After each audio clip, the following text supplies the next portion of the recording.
Tubahaye ikaze hano muri studio za TV2.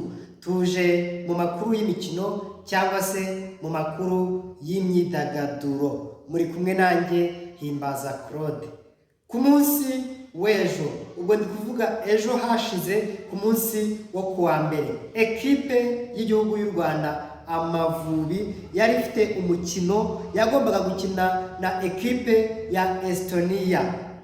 Hano kuri televiziyo ya TV2 twari twabibatangarije ndetse twari twararikiye n'abantu benshi ko mugomba kujya gufana cyangwa se kureba umupira wa ekipe y'igihugu y'u Rwanda Amavubi yagombaga guhuramo na ekipe ya Estonia. Umukino rero waje kuba ku isaha ya 9:30. Uwo mukino uba, reka mbanze mbatembereze muri stade uko byari bimeze. Murabireba kuri screen cyangwa se kuri televiziyo zanyu. Aba ni abafana ba ekipe y'igihugu y'u Rwanda Amavubi. Murabibona stade yuzuye, ndetse twebwe aho TV2 twari turi cyangwa se twari twicaye, wabonaga abantu ari uruvunganzoka. Abantu bari benshi cyane kugera ku rwego hariya hejuru abantu buzuye babura uko bicara, barangije barahagarara.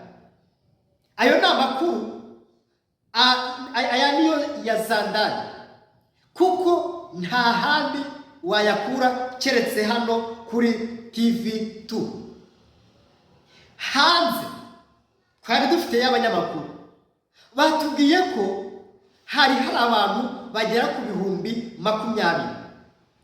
20 byari hanze ya stade, byapfutse bose bashaka kwinjira, ariko kubera ko stade yari yuzuye ntago abantu bashoboye bose kwinjira muri stade. Mbere na mbere rero, mbere yuko tujya muri Zandani cyangwa se mu byaranze umukino ku munsi w'ejo, turashimira abafana bitabiriye umukino w'u Rwanda na Estonia. Turabashimiye nka TV2, mubyumve ko tubashimiye. Turabashimiye kuko mwemeye kuza kuba inyuma y'igihugu cy'u Rwanda Amavubi. Turabashimiye imyitwarire mwagaragaje mufana guhera ku munota wa mbere kugera ku munota wa 90. Ubwo n'iminota y'inyongera nayo nayishyizeho. Turabashimiye ubupfura mwagaragaje.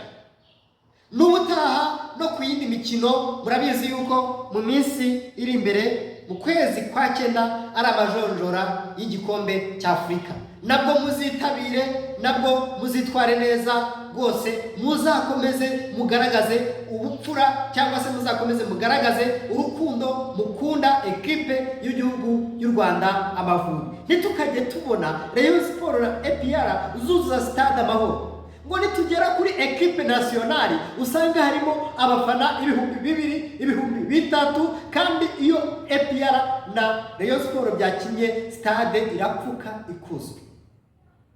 Ku munsi w'ejo rero twabonye abafana mu buryo butandukanye nuko twajyaga tubabona. Twinjire mu mukino nyirizina. Ekipe y'igihugu y'u Rwanda Amavubi, mwizamu yari yabanjemo umugabo witwa Kwizera Olivier Gishweka.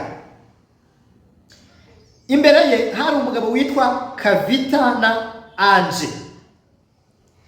Ubwo imbere yabo hari umugabo witwa Kagege na Claude niyo mugabo. Mbanje kubabwira 11 umutoza yari yagiriye icyizere cyo kubanza cyangwa se kubanza mu kibuga. Jihadi nawe umutoza yari yamugiriye icyo cyizere cyo kumubanza mu kibuga. Jihadi umutoza yari yamugiriye icyizere cyo kubanza mu kibuga, kandi murabizi ko Jihadi ariwe kapiteni wa ekipe nationale Amavubi. Jacques na Casemiro, abo nabo umutoza yabagiriye icyizere ababanza mu kibuga. Georgia Abedi na Mikelis.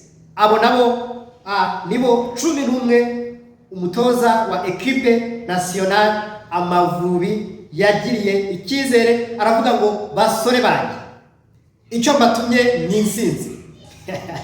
Yaravuze ngo basore banjye icyo mbatumye ni ukwimana u Rwanda. Kera hari imvugo twajyaga dukoresha ariko ubu byarahindutse.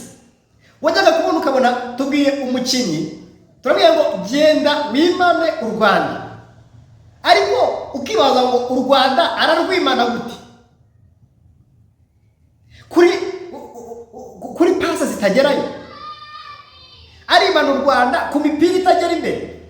Murabizi ko ubundi u Rwanda mu busatirizi amanota wasangaga rufite 0, ariko wagera kuri defense ugasanga u Rwanda rufite amanota 90%.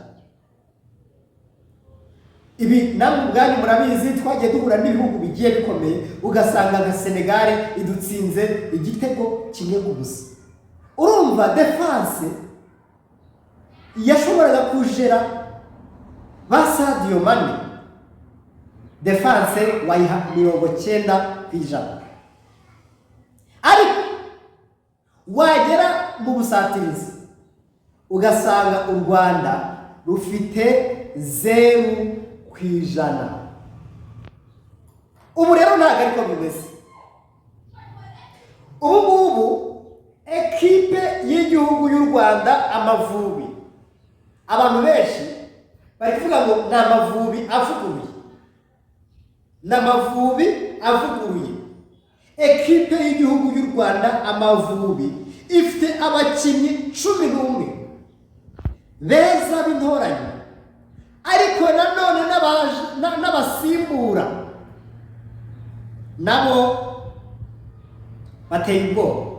Ariko ibintu ejo umusore witwaraga yadukora ntibibaho.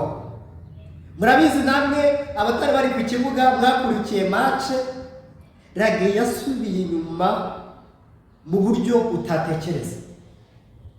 Rage urabizi uri inshuti yanjye kandi ndagukunda cyane, nkwifuriza ibyiza, nkwifuriza intsinzi, ariko genda wongere wicare witekereze.